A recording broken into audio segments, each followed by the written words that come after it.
How are you? Good How are morning. you? How are you? I'm all right.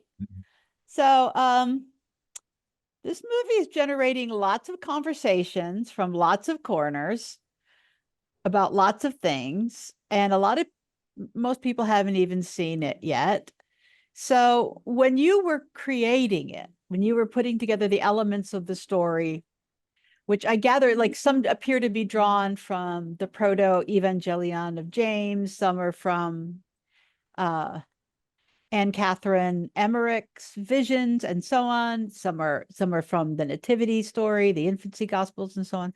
So, what was your decision-making process of assembling the elements you wanted to have in the film?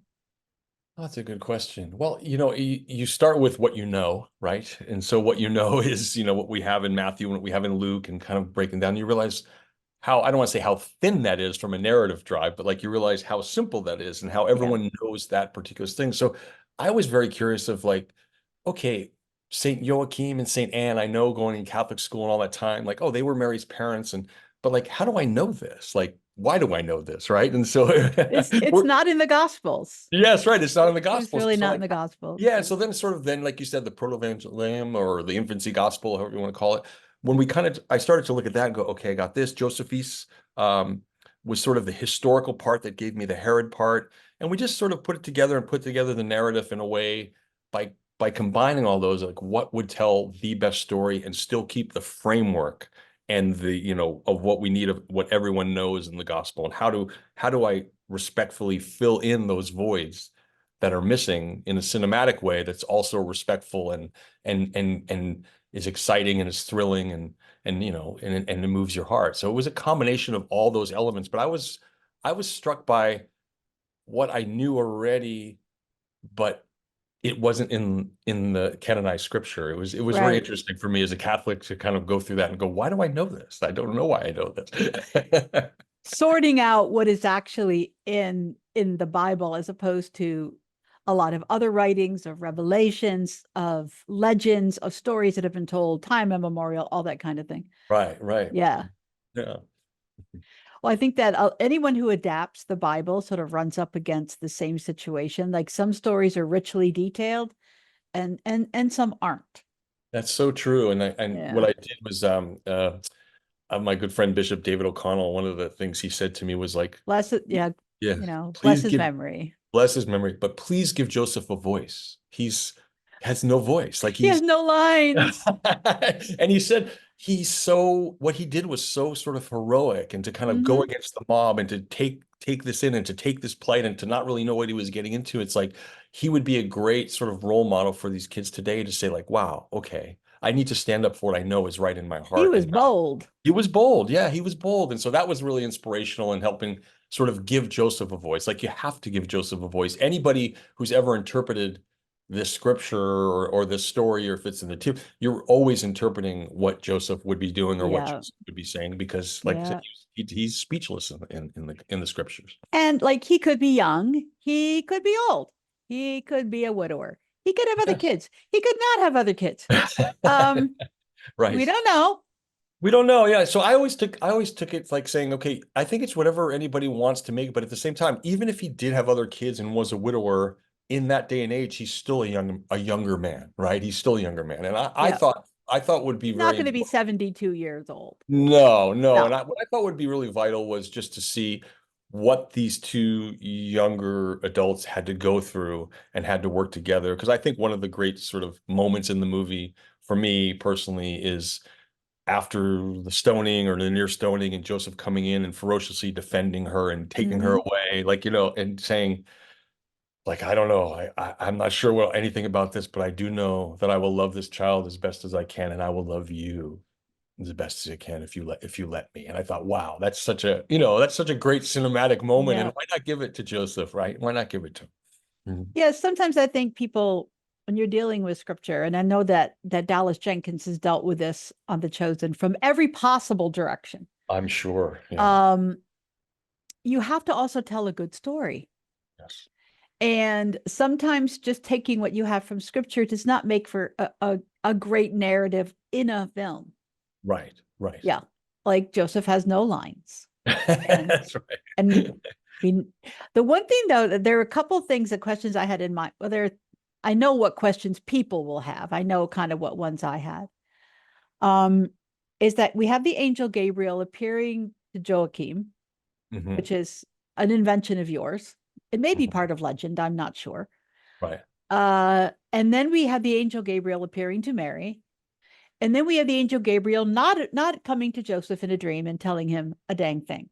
Right. So I'll tell you explain why. that one for me. I can explain the in the Infancy Gospel of James, he does mention Gabriel visiting, I The believe, proto-evangelion. The infancy gospel Protevangelium. is Yeah, Luke and Matthew. Yeah. that's right. Yeah, that's right. Yeah. So he does. For He those who does, don't know, and yes, I had to look this up, the proto-evangelion of James is an extra biblical, ancient but extra biblical writing that contains some things that are generally believed or accepted and some things that are not. that are not. That's correct. That is correct.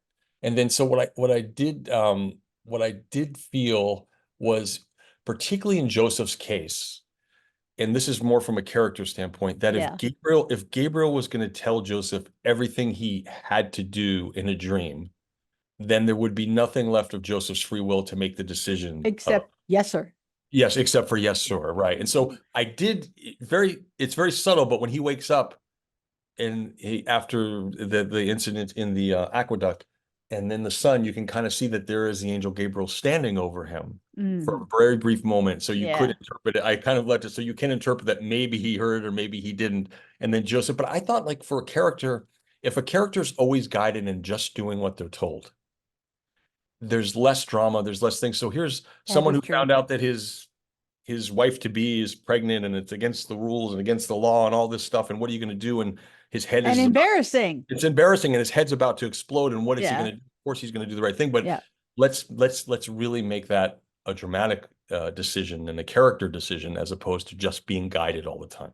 And I thought from a storytelling perspective, having Gabriel appear to Joachim early on lets you know what Gabriel looks like.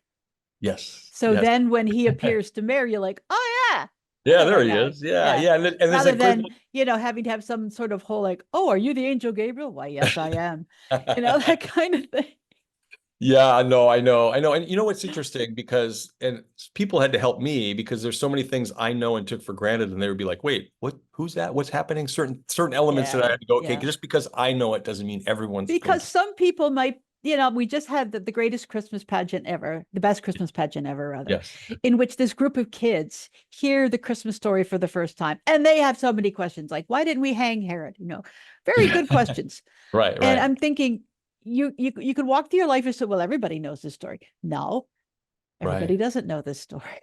Right. And I think too, and I mean this in a respectful, because of all of the stories and the way that they've all been told, we all have a Christmas card version. Like Yes. there's a Yeah. Christmas card The version nativity set of the version. nativity set version. Yeah, so we Yeah. all kind of get that, but like, boy, ours is sort of saying this is the birth of Mary, from the birth of Mary on through to that magical, amazing, beautiful moment. That's really our story, right? So it's kind of like first time cinematically, really deeply, that you're in from her perspective in a long time, and really kind of going through it and Yeah. seeing all the decisions and the apprehensions and the fears. And even that moment before Gabriel appears, I always think it's one of my favorite moments too, is when she's praying and she says, like, you tell everybody else everything, you never like speak to me, right? Like, Aren't we all been in that we've all place? been there, right? We've all been in that Like place. Like, hey, my aunt Natalie had like God put on her heart. Why not me? actually, it reminds me of I always felt like Field of Dreams was actually a really strong faith movie. Yeah. And Yeah. in a really way where you kind of like you hear this voice of God and you just take out your If you cornfield, build it, they will you build, come. and I do remember And you that don't even know who they are.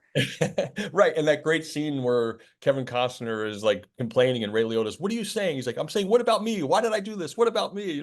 So that's kind of like that moment. Mary has a very subtle moment, but like it's like you're talking to everybody but me. Like, why am I doing this? And Yeah. then and that, to me, that's the most beautiful moment for me in the movie, is the fiat, when she accepts that and says, let it be done to me, let it be me. I felt like, Because she's not forced. I always think people miss that point. You have this teenage girl yes, that an angel appears to and says, hey, guess what?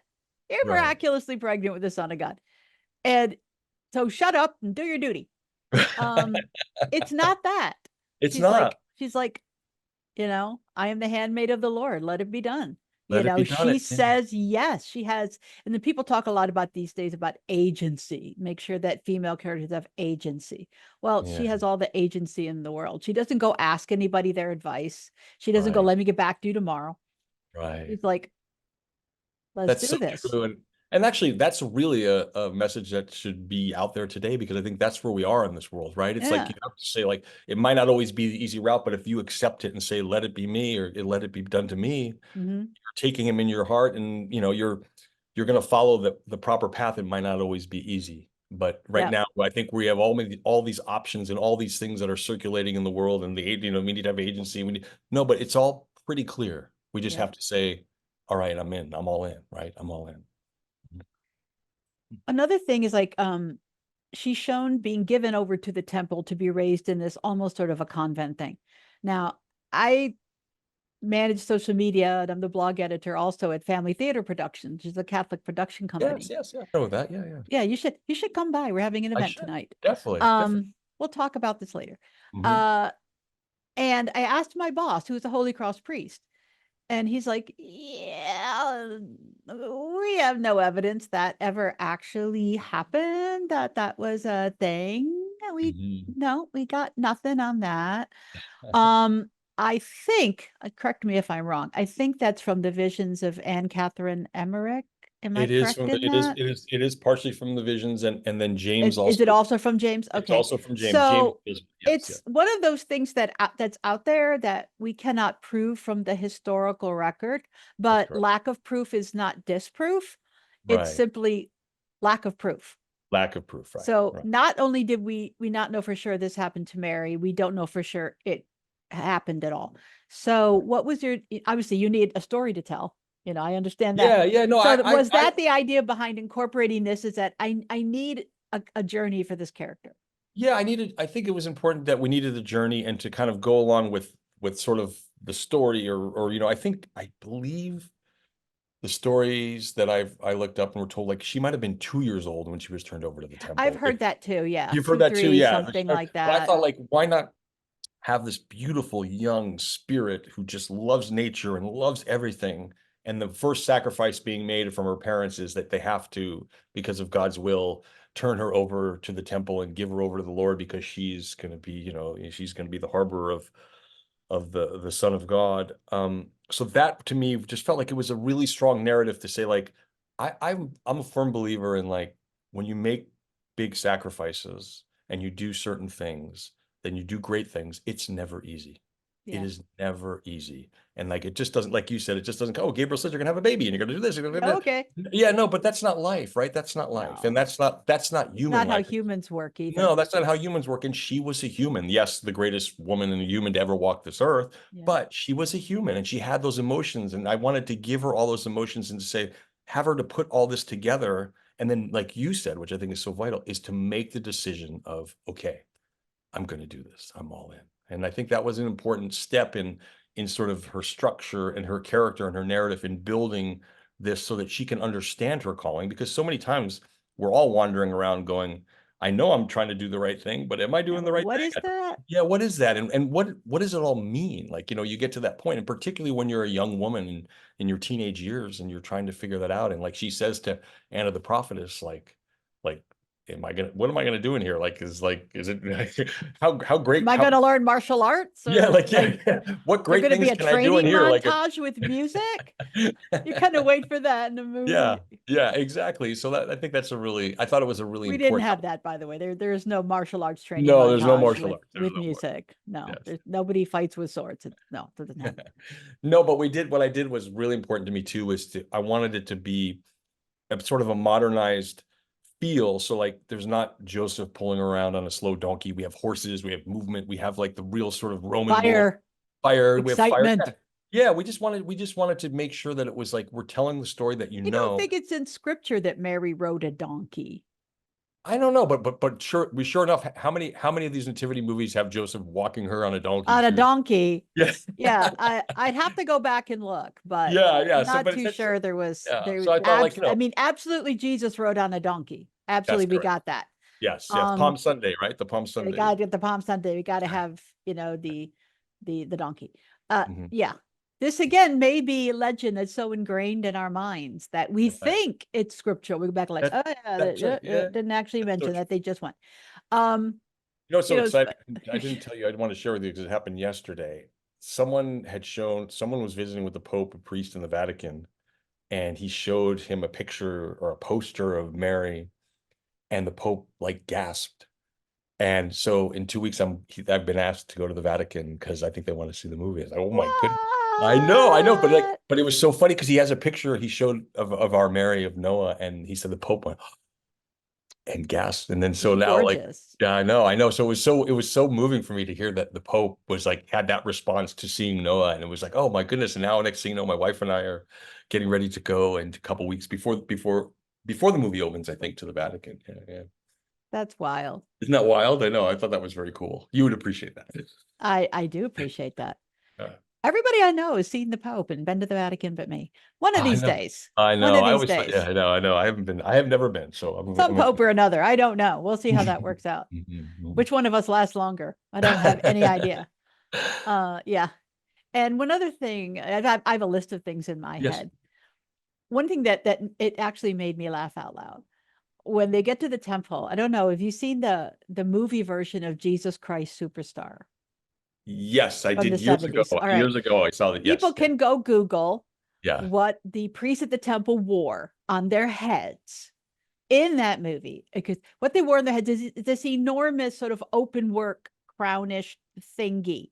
Yes. And by gum, don't the priests in your temple wear like a more reasonably sized version of the same thing? We had And to keep I them. just laughed so hard. Yes. We had to keep And them then stylized. We had I to keep them know, stylized. I know. And then the prophetess comes out and she's got a headdress that's straight out of, the Benny Gesserit sisterhood. And Mm. so I'm this huge starch thingy on her head. And Yes. so I mean the Flying Nuns was nothing compared to this. So Nothing. I go in and looked up the backgrounds of the filmmakers. I'm like, horror and science fiction. Yeah. Okay. I Well, can it's so see that. You gotta it's have what you gotta pump it up. You gotta have a little something something yeah. going on. Well, what's really interesting is that Tina Calavis, the costume designer, and we went through a bunch of stuff, and she's really exploratory. But what we decided was like we looked at the Japanese sort of robes and like the way that the Yeah. Japanese, Oh yeah. and so we put that design into the traditional garb of what you think, Marion. But if you watch the way that things are hanging or things are going, And the way things are layered. Yeah, you're are right. layered. It They're does have layered. We kind went of with a the weird Japanese because I felt kimono-ish like that. feel Yeah, to it. yeah. So we Yeah. kind of, and that was the beauty of it. And look, I had a You can, dream. it's a movie. Come on, we're Yeah. having a little fun here. And I had a dream that Bethlehem was blue, and so we painted Bethlehem blue, right? You know what I mean? It's like Did you really? yeah, yeah. So it's a real, we tried to. Wow. I I wanted thought the that was movie. Marion Blue. Ah, that's true. The other thing was even the desert and the scope. Like I just tried to push the visuals in a way that were going to be super cinematic, and that's to me one of the most exciting things about the movement that's happening now in sort of faith-based stories and faith-based movies. The cinematic elements are Hmm. being elevated. Do you know what I Yeah. mean? Like it's Yeah. not just the message story, which is those are fine, but I feel like there's now, and particularly the studios and the Hollywood studios are really Well, embracing. it's part of the Catholic tradition. We do Yeah, great art and arts. dramatic art, and Exactly. the from the Pietà to the basilicas to Last Supper or what have you. Yeah. We're kicking it up a notch. Yeah, it's true. It's also like to be exposed and to present, the Catholic point of view is a lot of this art exists because of the Catholics and because of the way that it's shared and all that stuff. The sacramental imagination, That's right. That's if right. you will. And the thing I think that I mean, I've already seen this online. This is another thing among Catholics that is widely believed, widely accepted, and not biblical in the least. Right. You could extrapolate your way to this, Right. that Mary gave birth without birth pangs, that, it was just miraculous and boop, there you are. Um, Oh, every time she has shown, I had one person on Facebook who goes, this is just prati nonsense. Meaning, I'm like, okay, there is zero scriptural evidence one way or the other about right. how the actual birth went. You can Exactly. deduce from Eve this, And then the other end you got, but the lady in Revelation here, it She was died. rough for her, but it was Yeah, like, did it? You could extrapolate all kinds of things, and then saints have said things and so on. But if you just go back to the book, uh, it's not addressed one way or the other. And I've always thought myself that when Luke got around to writing his gospel, or whoever was gathering the story, the only person left alive who was there was Mary. Who else would you ask? that's right. That's You true. know, she was available. So Right. I'm pretty sure she was one of his sources. Yeah, yeah. And she Look, didn't, well, she didn't mention it or he didn't mention it, but it's not mentioned well, either look, way. I believe that Mary, the mother of Jesus, is the ever virgin. She is the ever virgin. It's that simple. Like there's no interpretation. I don't care about science. I don't care what science tells me. I don't care what anything tells me. It means nothing to me, right? So, Yeah. but in humanizing her If you can story, make a baby out of nothing, yeah, yeah, yeah, out of the and Holy Spirit, and yeah, a lot of yeah. things are possible. Right. But look, I chose to show the beauty and the transformative sort of event of his birth because every mother who's ever given birth has experienced that, right? And Yeah. that's the human element. And Yeah. so the beauty of that. And so, I know the But theological people are implications. gonna scream and yell. People I take think they this will. very, very serious. This whole conversation went on in this one Catholic Facebook group. Yeah. And I'm just like, wow, you are really wedded to this idea. And Yeah. I'm kind of a revert, so some of Yeah. that goes by me, and I'm like, okay, you're really into this idea. All Well, right. I think that I would Because say I'm that like, I don't know. they're more relying on the scientific reason for maybe that Yeah. than anything else. You know That what I mean? if this, then that, then she I couldn't still believe she be if is she that. is she is the ever virgin, and there's no question and there's no doubt in my mind that she's it. So I think you're going to get a lot of pushback from various quarters for various things. Did you know this going in? I didn't think about it. To be honest, I didn't think about Really? it. When you do something from your heart and you do it and you present it to him, you present it to the Lord and you just go, I'm going to do the best job that I can.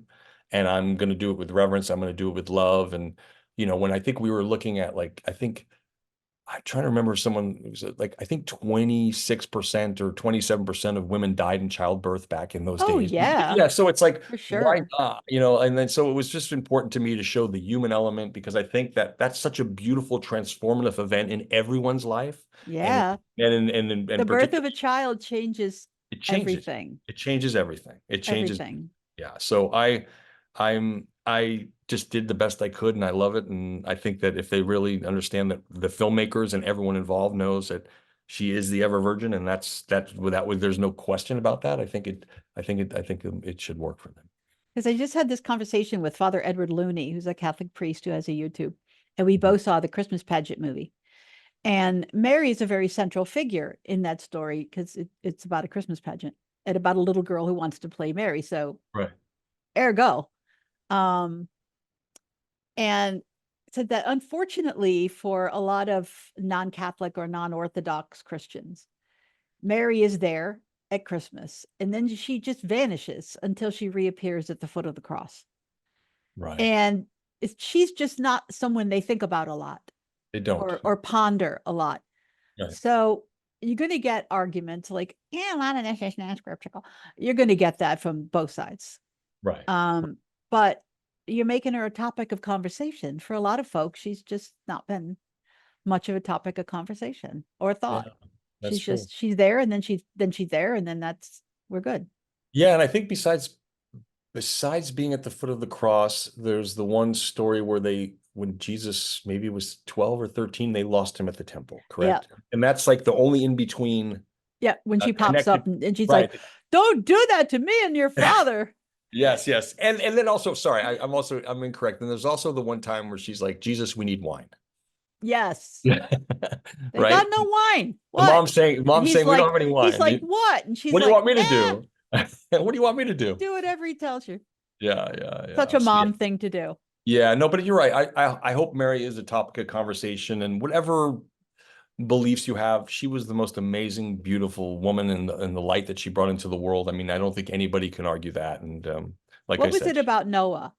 the Well, actress Noah, that struck you? Other than she's absolutely gorgeous, what is well, it the one else the about one her thing that about struck Noah, you? she is absolutely gorgeous. She's incredibly talented, and I just thought there's a difference between being so beautiful and not accessible, but she has Right. this accessibility. Like she lets you in. You can feel her Yeah. pain. It's not a cold thing to the beauty. It's this incredible warmth and light. And she has such a great spirit. She's a really great athlete. She's a really great, she can sing. She can do everything really well, but she's so like you can sit down and have an amazing conversation with her. Like she's just a wonderful, accessible young woman with that beauty and grace. So for me, she was a perfect combination of what I wanted Mary to be and how I wanted to represent Mary. And it's beautiful that she's born within an hour of the region of where Mary was actually Oh, born, wow. and all that stuff. And so, like to me, that was really important stuff. And Ito as well, who plays Joseph, who's really cute, and bubbly, and as the is sort of his energy that you see as Joseph. That's really who Ito is. But yeah, it was really Noah just was so captivating, and from the moment I read her for the very first time, I knew right away, like I just knew right away that was her. The other thing that made me laugh, it said Joseph goes in search of shelter and he finds some without a roof on it. That's right. And I'm That's sitting at home going, that's not very sheltery, Joseph. right. We called it On the the other hand, you could see the star.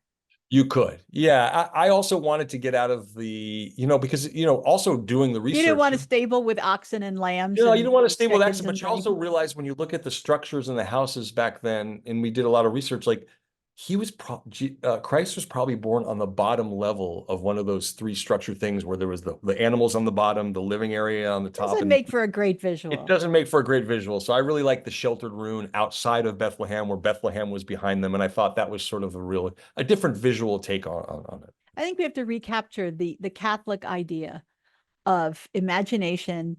Yes. And I mean, it goes all the way back to the Ignatian, exercises, Yeah. Ignatian meditations, that it's okay to use your imagination.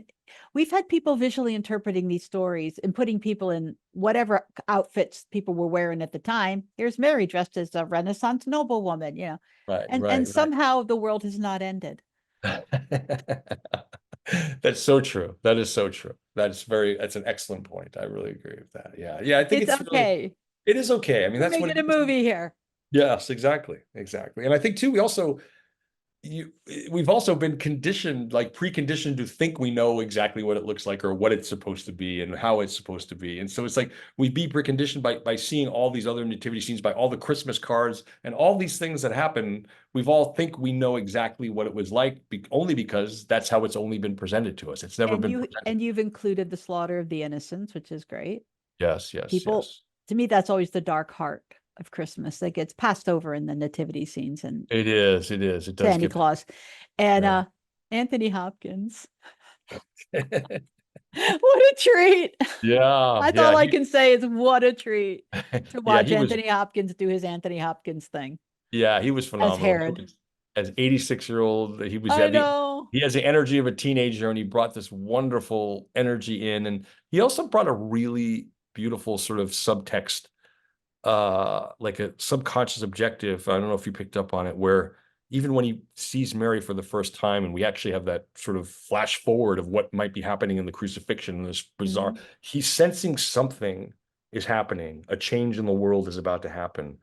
And even though he orders the slaughter of the innocents, he's still curious about this Messiah. Like, is he looking for the Messiah to destroy him, or is he looking for the Messiah for a reason unbeknownst to him, some way for something? Because Herod was a very complicated character in that he was king of the Jews, but he wasn't a Jew. He was put in by Right. the Romans. He wasn't even allowed to go into the temple that he built for his people, right? Because he wasn't of Jew, his mother wasn't Jewish. And Yeah. so he was really like struggling he didn't know who to please, but he was an incredible empire builder, right? He built an incredible empire, and the Caesarea, the port, and he built the second temple and all the aqueducts, and he was a great builder, but he always felt inadequate because he was never accepted by his own people, or who he considered his own people. So, Hmm. you kind of understand why his behavior might have gone the way that it went, and his paranoia and all that stuff. So, but Sir Anthony, was amazing. Such a treat. Just do your thing. Yes. So just do you have any final thought, like the thing you most want people to take away from this, because also it's airing on Netflix is premiering it on the Feast of Saint Nicholas, which is fun. Yes, on December. Yeah, December 6th. So what is the thing you would like people most to take away from I the would story like as a whole? I would like people to take away a renewed appreciation for who Mary was and what she had to do and what she had to endure, and to understand, like us in life, there's apprehensions, there's fears, there's not knowing which way things are going to happen, but she does the right thing. She accepts the Lord and she takes it all in her heart. She makes that decision. Like, we all now have to make a lot of decisions in this world. There's a lot of stuff coming at us in all these different ways. And if you kind of can follow that lead, that fiat, that she accepted that, if we can all do that, which is, we're trying, I think your life will be a lot different. And I just want people to look at Mary. I want a young Not girl. necessarily easier, Not easier. It doesn't get easier. different. No, it's different. But also, I want a young girl like my daughter, who's 17, who's seen the movie. To her, like, Mary is not only this iconic, beautiful woman, she's really cool now. Like, Mary's cool because she kind of was like me and she went through things and she was young and you never really got to see her. We see these, like, whether it's the passion or your heart breaks when Christ is, Yeah. I mean, you just can't, you can't even imagine what it would feel like. It's just unbelievable. So we know her that way. But how did she get there? And so I think I want her to be relatable now, even to a younger audience, and just say, wow, like, I know her more now. She's my friend now. I can pray to her now. I can reach out to her. Like, she's there for me. What a great intercessor to His be. mom. Yeah, it's mom. Exactly. She is the Yeah, mom of all his moms. mom.